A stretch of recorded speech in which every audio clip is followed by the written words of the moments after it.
नमस्कार दोस्तों, आज के इस वीडियो में हम लोग देखेंगे क्लास 10 का विज्ञान का जो चैप्टर है विद्युत इलेक्ट्रिसिटी, जिससे इम्पोर्टेंट प्रश्न आने वाला है 2025 के एग्ज़ाम में, उसको हम लोग देखेंगे। चलिए दोस्तों, वीडियो स्टार्ट करते हैं। इस चैप्टर से टोटल 11 अंक का प्रश्न रहेगा और कुल प्रश्न है इस चैप्टर से 23 क्वेश्चन सिलेक्ट किया गया है, जिसमें से MCQ 12 है, वेरी शॉर्ट आंसर 3 है, शॉर्ट आंसर 6 है और लॉन्ग आंसर 2 है। चलिए बारी बारी से हम लोग क्वेश्चन देखते हैं।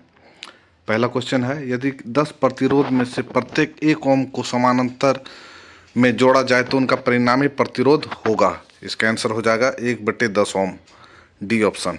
अगला प्रश्न, विद्युत परिपथ में धारा मापने के लिए किसका प्रयोग किया जाता है? M metre, option C. यदि 120 कूलम आवेश को एक बल्ब से 1 मिनट तक गुजारा जाता है तो प्रवाहित धारा का मान कितना होगा? ऑप्शन बी है 2 एम्पियर आंसर। विद्युत ऊर्जा की एक इकाई का मूल्य है, इसका ऑप्शन डी हो जाएगा 3.6 × 10⁻⁶ जूल। अगला प्रश्न है, शॉर्ट सर्किट के दौरान सर्किट में विद्युत धारा का मान हो जाता है। ऑप्शन ए बहुत अधिक। विद्युत धारा का ASI मात्रक क्या है? Option B ampere. अगला प्रश्न, निम्नलिखित में से कौन सा पद विद्युत परिपथ में विद्युत शक्ति को निरूपित नहीं करता? Option D V²R।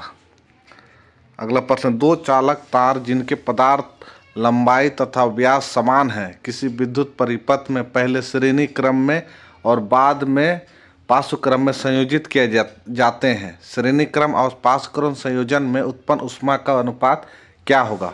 Option C 1:4। अगला प्रश्न है, ओम के नियम के सत्यापन के लिए ध्यान रखने योग्य बात यह है।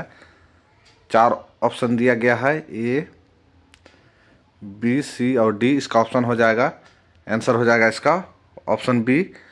ऑप्शन है ए, एम मीटर को श्रेणी क्रम और वोल्ट मीटर को समानांतर क्रम में जोड़ा जाना चाहिए। इसका स्पष्टीकरण भी दिया है, स्पष्टीकरण को भी देख सकते हैं हम लोग। अगला प्रश्न है, यदि एक 40 वोल्ट की बैटरी एक अज्ञात अवरोधक से जुड़ी होती है और साथ में यदि परिपथ में 100 मिली एम्पियर की धारा बह रही हो तो परिपथ में स्थित अवरोधक की प्रतिरोधकता का मान ज्ञात कीजिए। इसका अगर आंसर निकाला जाए तो आंसर 400 ओम होगा, जो कि ऑप्शन में कहीं नहीं दिया है 400 ओम, तो इसका ऑप्शन डी हो जाएगा, इनमें से कोई नहीं। अगला प्रश्न, विद्युत विभव मापने के लिए किस उपकरण का उपयोग किया जाता है? Option C voltmeter. किसी चालक का प्रतिरोध अनुक्रमानुपाती होता है? ऑप्शन डी लंबाई के अनुक्रमानुपाती होता है। अब देखते very short answer type. 13 number प्रश्न है, किसी विद्युत परिपथ में 2 बिंदुओं के बीच विभवांतर मापने के लिए वोल्ट मीटर को किस प्रकार संयोजित किया जाता है? इसका ऑप्शन हो जाएगा पार्श्व क्रम में। अगला प्रश्न है, विभवांतर को किस यंत्र से मापा जाता है? इसका आंसर हो जाएगा वोल्ट मीटर। कौन सा पदार्थ विद्युत का सर्वश्रेष्ठ चालक है? चांदी। अगला प्रश्न, विद्युत टोस्टरों तथा विद्युत इस्त्रियों के तापन अवयव शुद्ध धातु के न बनाकर किसी मिश्र धातु के क्यों बनाए जाते हैं? इसका उत्तर हो जाएगा, विद्युत टोस्टरों तथा विद्युत इस्त्रियों के तापन अवयव शुद्ध धातु के न बनाकर किसी मिश्र धातु के इसलिए बनाए जाते हैं क्योंकि मिश्र धातुओं की प्रतिरोधकता शुद्ध धातुओं की अपेक्षा अधिक होती है और मिश्र धातुओं का दहन उच्च ताप पर शीघ्र नहीं होता। ये 2 कारण है। अगला प्रश्न है, विद्युत शक्ति से आप क्या समझते हैं? इसका उत्तर है, किसी विद्युत परिपथ में उपयोग की गई विद्युत ऊर्जा की दर को विद्युत शक्ति कहते हैं। इसे P से व्यक्त करते हैं। P बराबर VI, विद्युत शक्ति का SI मात्रक वाट है। अगला प्रश्न, सिद्ध करें कि 1 किलोवाट घंटा कितने जूल के बराबर होता है?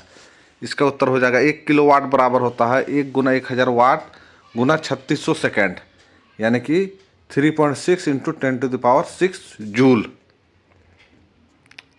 तो 1 किलोवाट बराबर हो गया 3.6 × 10⁻⁶ जूल, 1 किलोवाट आवर बराबर। अगला प्रश्न है, किसी बंद परिपथ में चालक के सिरों के बीच उत्पन्न विभवांतर 5 वोल्ट है जबकि परिपथ में प्रवाहित धारा 0.2 एम्पियर है, तो चालक का प्रतिरोध क्या होगा? इसका आंसर हो जाएगा 25 ओम। सॉल्व किया हुआ है, वीडियो को पॉज करके देख सकते हैं। अगला प्रश्न है, समान पदार्थ के दो तारों में यदि एक पतला तथा दूसरा मोटा हो तो इनमें से किसमें विद्युत धारा आसानी से प्रवाहित होगी जबकि उन्हें समान विद्युत स्रोत से संयोजित किया जाता है, क्यों? इसका उत्तर हो जाएगा, हम जानते हैं कि किसी चालक तार का प्रतिरोध उसके अनुप्रस्थ काट के क्षेत्रफल के व्युत्क्रमानुपाती होता है, अतः मोटे तार से विद्युत धारा आसानी से प्रवाहित होगी चूंकि मोटे तार के अनुप्रस्थ काट का क्षेत्रफल अधिक होता है। अगला प्रश्न है, विद्युत बल्ब का तंतु टंगस्टन का क्यों बना होता है? तो इसका कारण है, पहला कारण है यह उच्च तापमान पर उपचायित नहीं होता और दूसरा कारण है इसका गलनांक उच्च होता है। लॉन्ग आंसर टाइप देख लेते हैं हम लोग। प्रश्न है, कोई विद्युत मोटर 220 वोल्ट के विद्युत से 5 एम्पीयर विद्युत धारा लेता है। मोटर की शक्ति निर्धारित कीजिए तथा 2 घंटे में मोटर द्वारा उपभोक्त ऊर्जा परिकलित कीजिए। इसका उत्तर है, विभवांतर दिया है V बराबर 220 वोल्ट, विद्युत धारा दिया 5 एम्पीयर, समय दिया 2 घंटा। तो विद्युत शक्ति P बराबर का सूत्र होता है V इंटू I, और P हो जाएगा कितना, 220 गुना 5 यानी कि 1100 वाट।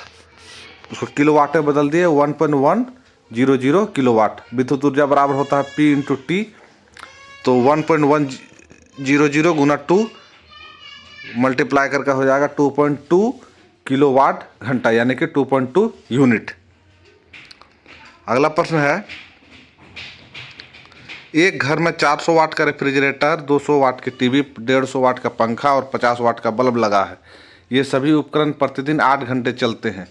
3 रुपया प्रति किलोवाट घंटे की दर से उन्हें 30 दिन तक चलाने में कितना विद्युत ऊर्जा का मूल्य क्या होगा? इसका उत्तर है, कुल विद्युत शक्ति हो जाएगा सबको जोड़ने से पावर बराबर 800 वाट। इसको किलोवाट में बदल दिए 0.800 वाट।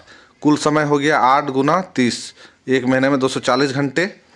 विद्युत ऊर्जा बराबर होता है पावर गुना टाइम, तो 0.8 गुना 240, इसको गुना करने से बन गया 192 किलोवाट घंटा यानी कि 192 यूनिट। 192 यूनिट को 3 रुपया के हिसाब से गुना कर दिए तो 576 रुपया इसका बिल आएगा। थैंक यू दोस्तों।